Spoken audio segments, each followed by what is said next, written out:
Hola, muy buenos días Guadalajara. En marzo 2020 voy a venir en tu ciudad, en Guadalajara, para ofrecer un taller terapéutico. ¿Cuál es el sentido de este taller? Es la oportunidad para ti de tomar un tiempo de amor contigo, de escuchar contigo, de respeto contigo, de conocer tú mismo, tú misma, para la prevención de enfermedades, primero, para conocer el tema de la biodescodificación y para sanar lo que se expresa a través de tus enfermedades. Entonces es un taller práctico, concreto, para realmente cambiar las cosas que están a la raíz de lo que no te gusta.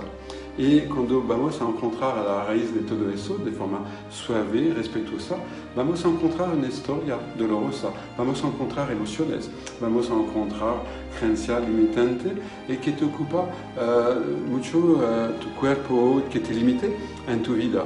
Entonces me parece tan importante de tomar ese tiempo de encuentro sincero, honesto y con respeto de quién eres, porque tú eres la persona la más importante de tu vida. Estás en el centro de tu vida, hasta tu vida vas a estar contigo. Entonces, si tú te conoces, si tú te respetas, vas a seguir cada día más feliz. Es el deseo profundo de este taller. Si tú tienes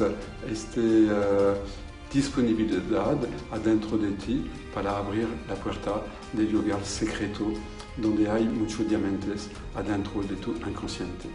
Bienvenido por la experiencia fuerte y cariñosa con tú mismo, con tú misma.